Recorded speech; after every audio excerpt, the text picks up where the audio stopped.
Hey everyone, and welcome to another episode of From No Crypto to No Crypto. I'm your host, the crypto coach, Blockchain Wayne. Today we're joined by Principal Z, Nadav Zeimer. Principal Z, thanks for joining us today. My pleasure, Coach Wayne. Absolutely. Look, man, we've had you on here quite a bit. This is, I think, our third. Is this our third or fourth I think episode? so. I think it's the third, yeah.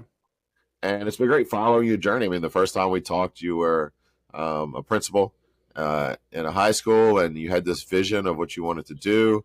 And without giving too much away, before we talk into HS Cred and all the great things that you have going on right now, let's back up for maybe the listeners that don't know about you yet, and tell us a little bit about your background, what you've done in the past, and what led you to where you are today. Yeah, thanks. So I was a software engineer in the 90s on site at Netscape. Actually, I worked for Digital Equipment Corporation on their Alpha 64-bit architecture way back in the 90s. 64-bit didn't come out everywhere else, until at least the aughts. I think 2007 was when we started seeing them in production. So that was fun. And then I became a high school physics teacher and a robotics coach and led a winning robotics team here in the city. Then got the opportunity to take over a failing school in 18 months, turn that school around. And what I've been doing, actually, I started in 99 with my first nonprofit. Before podcasting was even a term that we used, we saw that my engineering friends and other people I knew in the industry, we kind of saw that audio would hit the internet soon. It wasn't really quite ready yet, so we distributed our work on CD magazines at like street corners in San Francisco. But we saw that audio was coming and audio production was coming to the internet, and we built kind of the first version of what I'm doing now, back then, democratizing access to media production. I brought that into my classroom as a physics teacher and had students record. I had a set of microphones and they would explain physics concepts to each other. And at the end of the unit, they would have to edit it down into a 10-minute kind of presentation that we would play for their parents and for the community. And because there was an authentic audience, they really did amazing work and spent a lot of time. And that was the same model that I used to turn around that failing school. We had students that couldn't read or write, but they could think. And so you give them a microphone, they could speak to each other, interview people, and really show their brilliance. And that engagement, it was also relevant for them because it's producing audio and video. And so those podcasts and video segments engaged kids in a way that they ended up doing very well on standardized tests, which was a surprise to everybody, including myself. And so the school went from a failing school to a top-rated school in 18 months, which was crazy. And then we maintained that ranking for the rest of my time there. I was principal there for 12 years, but I was actually in the building for only the first 8, and then kind of moved up to administrative offices in the DOE. Nice. And so when you and I first talked, you had just released a book. This was 5 or 6 years ago, I believe. Right at the beginning of the pandemic. Yeah, I was writing the book before the pandemic, and then the pandemic hit, and it was kind of a perfect time to release. It was education and the digital age, how we get there. And so that was really, I took a sabbatical year in Japan and really thought through what I saw at the school, what I saw as a physics teacher, that having students be content producers, I wanted to formalize and look at what research we had and the fact that they did so well in standardized tests. I had a feeling that something like there were pieces to connect there, and I needed to take time to put them together. And so I wrote that book that's when we first met. And you are clearly visionary, because not many people would give you the platform you gave me. You could see what I saw, which was awesome. You're an educator yourself and a technologist yourself. And so we really resonated with each other. And that was, when was that, 22 or something? So, a number of years ago, and now we have a platform built and we're rocking, but, and now everybody's recognizing our work and we're getting a lot of attention, but you saw it early. Yeah. I've always had this feeling, this nagging feeling that belief that schools weren't really preparing kids for the world that exists today, right? They're preparing them for a world that no longer exists. And so that was a problem I saw. And then I also realized that people don't understand. They think once you maybe graduate high school, if you go into a career, if you graduate college, that you're done with education, you're done learning. And that's really not the case, right? And so those two things really fuel a lot of what I do. And so when I saw that, having kids, I see that that's a problem with the school system, that we just think many parents just send them off to school and they're going to get everything they need, and it's not really the case. Yeah, I couldn't agree more.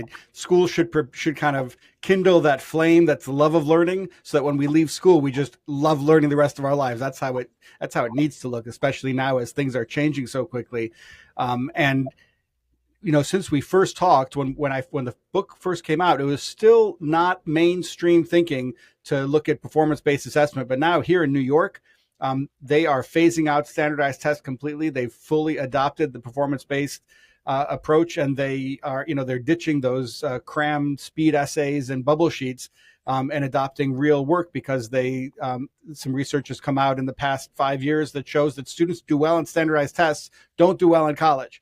But students that do well on producing a product, shipping a product that's high quality and presenting it to a real audience, they do really well in college. So I think we're building momentum. And I'm speaking in Japan in December at Osaka University, and they've been dealing with the same thing. They, I think, identified it earlier than we did. Back in 1999, they passed their first legislation implementing Tankyu, like kind of passion for learning. So instead of lecture style, student centered, inquiry style work, they now call it independent study.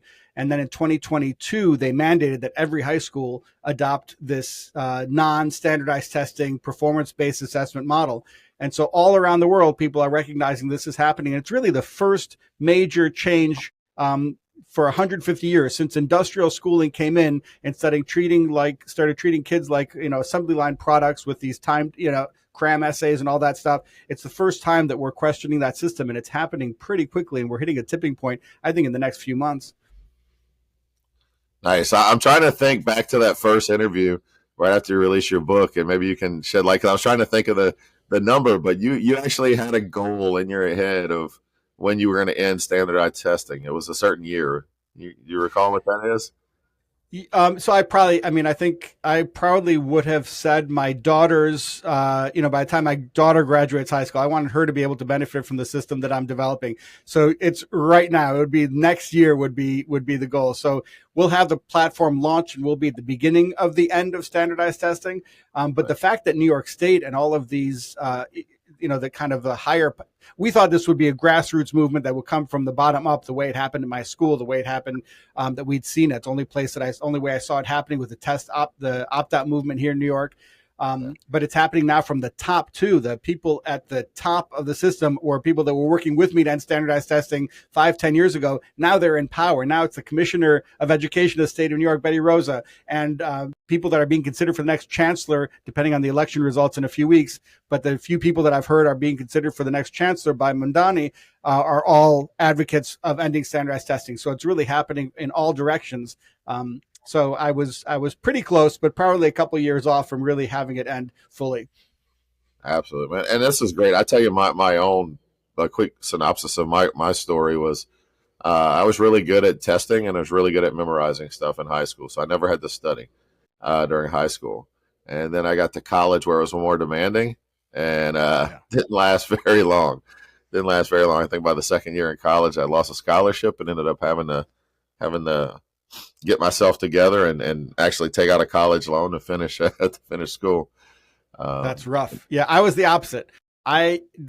Teacher would say pencils up, and I would get so nervous. I would become a total moron. And so what you assessed was was the version of me that was freaking out. And I just couldn't have a thought if you put a gun to my head. And it's what it felt like, as it was a gun to my head. So I never did well in standardized tests. But I struggled in college too, but I managed to do okay and graduate with a degree. Nice, yeah, and the world's changing so much that I hear a lot of companies talk about that they usually gauge employee productivity as the key indicator, right? How productive can you put in your time? How much work can you do? But we have all these resources and tools and technology and AI that's shifting to more of creativity than productivity. Interesting.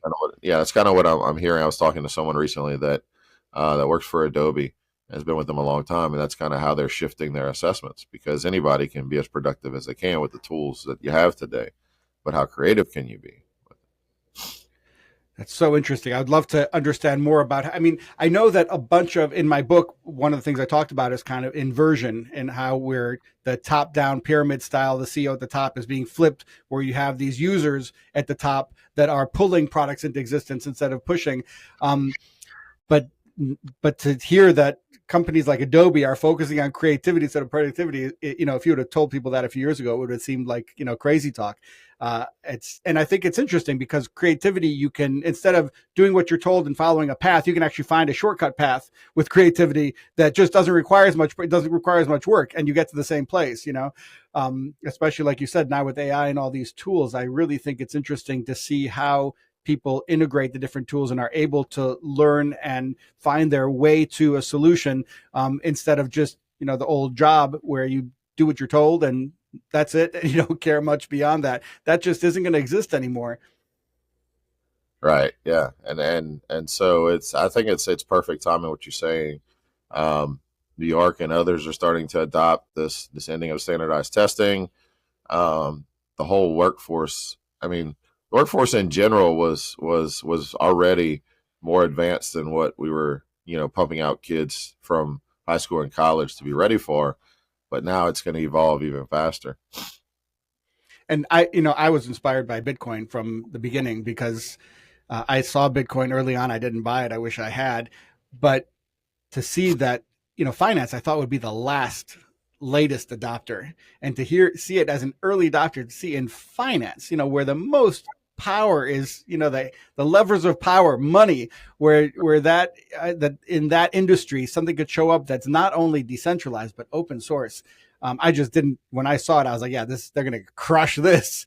But here it is, and now it's starting to dominate, and it's getting, again, just like the end of standardized tests and the adoption of performance-based assessment. It's from the top. The people at the top now are adopting it. Yeah. So from the first time we talked to now, I would not have expected things to go this smoothly. I'm still waiting for the other shoe to drop, but it's amazing what's happening. I don't think people, people talk about AI and all these things. I don't think people fully realize what's happening with decentralization and technologies that bring kind of that surveillance, that bring power from everyone being able to have access to the data rather than just the CEO at the top getting things. It's a whole total mind shift, and I don't think any of us can see it. But I really think mainstream media is really missing what is happening in a big way. People, I think we're still early days in Bitcoin. I don't think people have even grasped what's happening yet fully.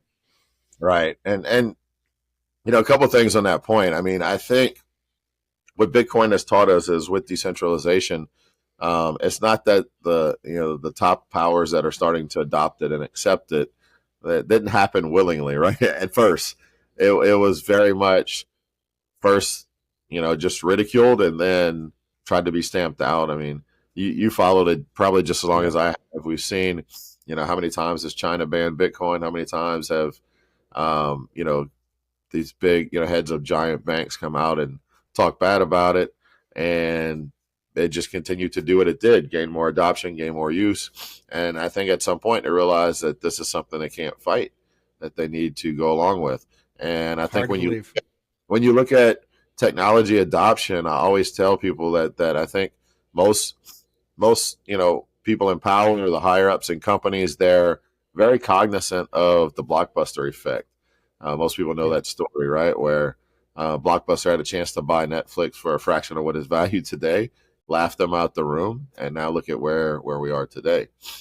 Yeah, when I was working at Digital Equipment, right, we had Lycos. That was our search engine, and it was still the early days of Google. And I think there were some offers made to buy Google for low millions of dollars, and people were like, "Well, but if search engine works that well, it's not, people aren't going to stick on the page, and we can't serve ads," and so no one was interested. And at the time, Google still saw that growing the industry would help them somehow. They had this intuition, and they weren't so focused on ad dollars, although they are now. It's amazing to see these technologies one by one, that when you open it up to the crowd, you just get this level of power that is unbeatable. You can't compete with it. Yeah. And something that's else what's happening now with education, which is crazy. Who would have thought? Yeah, absolutely.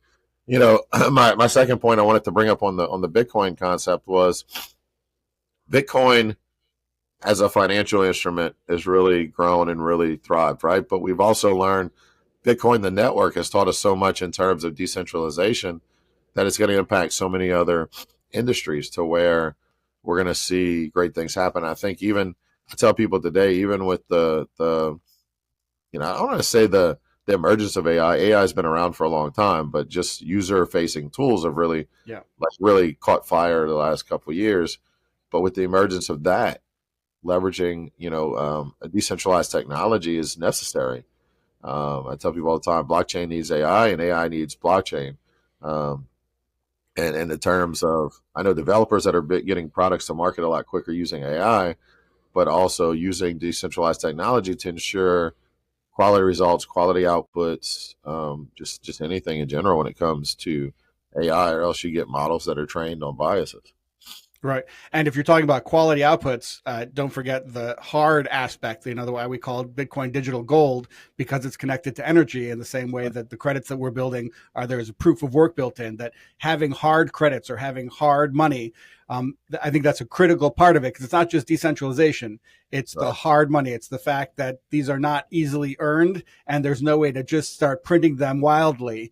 I think that's a key part that people often overlook, is that the fiat soft money system, we can reproduce that in digital decentralized form, and it won't make much of a difference because it doesn't have that limited printing capacity that doesn't depend on humans will always print more of everything, Yeah. credits, money, whatever. If you give us the printer, we'll send it printing because shortcuts are what we like. Right. Right. Definitely. Definitely. All right, Principal C. So let's transition. So let's tell everybody about HS Cred and what you guys are doing there. Yeah, in New York State, they're implementing this portrait of a graduate, which is the transition away from standardized testing to a portfolio-based system.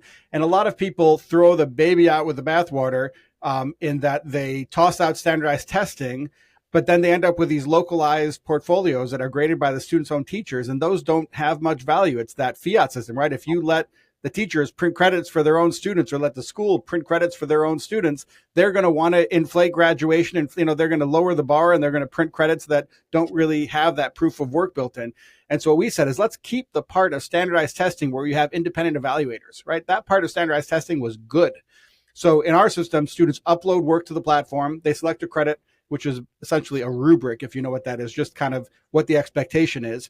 They upload work, and then we pay university staff to use that rubric. So if you upload work for an English credit, university staff in an English department are paid by our platform to evaluate the work. 3 evaluators per piece. They don't know each other, they don't interact with each other, and they don't know the students. So it's independent evaluation and validation of student work. So a student then gets access to, just like Bitcoin, a gold standard credit or a transcript of gold standard credits, which eventually we'd like to be a wallet of NFTs. We're not there yet, but right now it starts like everything starts centralized, but we have the way we're designed is to decentralize over time. But the idea is that students have these hard credits that they're researched, revised. It takes them at least a month to produce each one. They can't post more than one per month. It's not like social media where they're posting all the time. Once per month they can post. The work gets evaluated by our experts.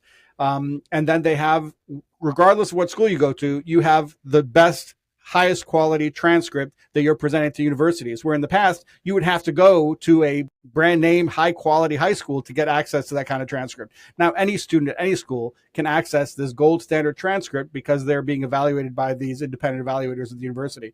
And the financial model is that students, with any platform, you got to look at, if you're not paying anything for using it, you're being used by it, right? And so students have to pay $100 per credit, and they can only earn up to 20 credits, 10 for 11th grade, 10 for 12th grade. So $2,000 is what it costs per student for the whole course of their career. And we have a nonprofit that can receive donations to get fee waivers for students that really can't afford that. But just for $2,000 per student, we can completely transform education, because if you change the assessment at the end of 12th grade that determines who gets into college, that trickles back all the way to kindergarten, because now instead of teaching the test, everybody's teaching to prepare kids so that by 12th grade, they can produce high quality audio and video content. And if you look at, these are 18-year-olds, basically, 11th to 12th graders, 16 to 18-year-olds, they can produce some incredible work. And so what I'm excited as we launch, I know when I did it at the high school, auditors would come into my building because that 18-month transformation of the high school from a failing school to a successful school, everybody was sure I was cheating. Everybody was sure I was cheating. So they sent every auditor in the world into the school. And so the biggest audit, the hardest audit, is the state auditor would come in, and she would have the computer would generate a random student from a random year, from a random course, and say, this student, that year, that course, prove to me that they really earned that credit, that you didn't cheat. And what I'd be expected to show them is a syllabus for the course and all the attendance sheets showing that a teacher signed that they were in class for those days, what we call seat time, which is how we used to certify credits, is that you sat in the seat and that what was covered was, and that your teacher was certified. Okay. Well, my staff was amazing. So they had all that documentation. We'd give it to them. And they'd say, okay, check. And then I'd say, wait, hold on a second. Now watch this. And I'd show them a video the student had produced in that course. They'd start crying. These kids, because I worked with kids that had tough backgrounds, and they had these breakthroughs, academic breakthroughs, and these videos were amazing academic content. And, the auditor would say, I have no doubt the kid did the work. I just saw their work. I saw the proof of work. I saw it with my own eyes. And they went back to their boss and said, back off of that school. What they're doing is magic. And so the same thing is going to happen with this platform. People start seeing the work that young 16 to 18-year-olds can produce. It is amazing. It's the kind of work that you see at the New York Times, or these are young geniuses, and when they're able to ask questions and answer them themselves and produce content. When my teaching staff, when I came in, here I was, a young techie principal coming in, and most of my staff were older than me, and they were rolling their eyes at me. And I said, don't change anything. When you assign an essay, just give me the kids on Saturday and I'll have them read the essay on camera with a teleprompter. Well, the kids would run back to the teacher and say, I need to edit this. I need to make this better. Everyone's going to see my work. And teachers like, what did you do to these kids? They're asking for revision. They're asking for feedback. I've never seen this before, right? And 3 times a year, we would have these expo events where everyone would see the students' work. And kids want to look good like the rest of us, especially when their girlfriends and their parents and community members and city council members are coming by to see the work. They just want to look good. So they do a lot of work. And that's how our platform is built, using the same model. Students upload work. We provide the big audience on the platform, and that incentivizes students for these 20 credits in 11th and 12th grade to put their best foot forward. And universities can either look at the proof of work, click on the credit, and see the work themselves, but they don't even have to, because they know that their own department certified the work. And so they can just see that they earned the credits. And so admissions departments can now get much more lean and mean and look at a lot more students, because they used to do all the reviewing. With HS Cred, they get the work pre-vetted, pre-reviewed. So they don't have to look at a portfolio of work and decide what's good and what's not, because their own university staff in departments has done that work for them. Okay. Nice. So basically this could also help the problem where, I hear students all the time that do very well. They stand out in their school, but when they apply for some of these elite colleges, they're just a needle in a haystack. And exactly. So it's still kind of like a lottery system. Who gets picked? That's right. Who doesn't? That's right. So this can give students that edge to. That's the point. Yeah. So we're not expecting to be the platform that replaces all standardized testing. We're not going after the SAT or the ACT scores. We're really focused on AP or IB, kind of that top level students that want to go above and beyond and show that edge over others. But the difference is that now any student at any school can do that. And so we're going to start, we already see that we can identify students that were missed, like you're saying, by those elite universities. They can now identify that talent. And, the Supreme Court has that Students for Fair Admissions, SFFA ruling, that said, they can't have race-based admissions in universities and did affirmative action. Using a platform like ours, they don't need to worry about that. We don't even collect race data. They can just look at the quality of student work. But because we open it up to any student, any school, the diversity of students that are able to apply increases. So the pipeline of student, the diversity of the pipeline actually changes. And so universities, just by admitting the top students based on their proof of work, will become more diverse, just because it'll represent the diversity in America, rather than just right now, the standardized test, what we've seen is what they're really good at doing is sorting by income level. So students with higher incomes would be recognized first. Now we can recognize academic talent, whatever your income level, just because it's academic professionals that are evaluating student work and not just looking at how rich your parents were, which is what the standardized tests were really measuring. All right. Definitely. So you guys have been building this for quite a while. And really to back up, you mentioned about potential, basically representing these credits as NFTs in the future. Yeah. And it's fun. I tell people all the time, and I don't know if you and I have talked about this, but you were you were a visionary in that space, because in 2021 we held a crypto conference in Miami that you spoke at. Yeah. And if you remember that topic, you talked about you called them NFTs, non-transferable. Right. Good memory. That was about a year before Vitalik Buterin came out from Ethereum and started calling, referencing soulbound NFTs, which is in essence the same thing, right? So that's still a concept you see that is viable? Yeah, well, I've been a massive failure my whole life because I'm always early. You're right. If you're too early, it's the same as being wrong. So it's not, I don't think it's to my credit. But yeah, that's exactly the same concept. These students would have NFTs in their wallet that even if HS Cred went out of business, they would be on a permaweb that the students would still have access to the credits, still can use the credits, still own the credits. And when you do project-based learning, you remember that stuff for the rest of your life. These are your, top junior and senior year in high school are kind of some of the golden years of our lives. And each one of these credits will represent an experience of going out, interviewing people and editing video and kind of diving deep that they'll never forget. So we've built the entire platform. We are actually onboarding universities now, and we're fully funded. We're not looking for money in terms of funding. But what we don't yet have is the blockchain team to start building the block. We have a design for it, but building the piece to make it as NFTs, a wallet of NFTs. And we want that to be open source and developed by a community that is incentivized to do it. So we're just now starting, and we're expecting in about 18 months to start that development. But if anybody's interested, we're just starting to build the team to think through how to do that. Do we do it on Base? Do we do it on some other platform? Like, how do we build this? And I think Base would be cool personally, because what if the first killer app on Base was an app that transformed education? I mean, that would be good for Base and it would be good for education. And if tokens were issued to students that not only earn these credits, but then went and helped other students from lower income communities earn these credits, and those were the kids that we issued tokens to, I think that would be a really strategic issuing of tokens, because then we're incentivizing kids that are not only good academically, but are leaders. So we're starting to think through that. It's very early days, but that's, I think, some exciting work that's coming up in the next 18 months. Yeah, definitely. And it's really great timing, because that's Coinbase's major focus right now is the Base app. It is what's called dApps, or those that are listening, decentralized applications. And it makes sense because it shows a use case. And that's what I was kind of getting at when I mentioned the NFT thing, because people today will say, oh, NFTs are dead. They've seen the hype, they've seen the craze. But what they really saw was just an initial bubble of stuff. But the technology, now maybe the name is dying. Maybe we're not going to call them NFTs or anything like that in the future. But that technology is living on in so many use cases. I always give the example of like the title to your property, or the deed to your car. In this case, your transcript that you earn. That it's not necessarily saying, oh, I'm going to go sell this on a marketplace. It's proof that you have. I think of my high school and college transcripts. I don't have those anywhere. I don't know what happened to those. Between moves and her. If you could look at them and click and see the work and see the test you do, even if it was a test, it would still be like, oh, I remember that test, Yeah, that's kind of where I think, like, I'd love to have that. I think back to my youth. I'd love to have that, and I'd love to have the concert ticket stubs I had back in the day. Exactly. Both of them have to be fixed with this, on-chain technology, where it lives in a digital wallet forever. Yeah. And what's more base than education? I think if they really think about this, the base of any economic system is education. And if we could actually build it in the architecture, in the digital architecture, that the base incentive went to students that were academically gifted and leaders, I think that would be an amazing foundation for a system that was really going to transform our society.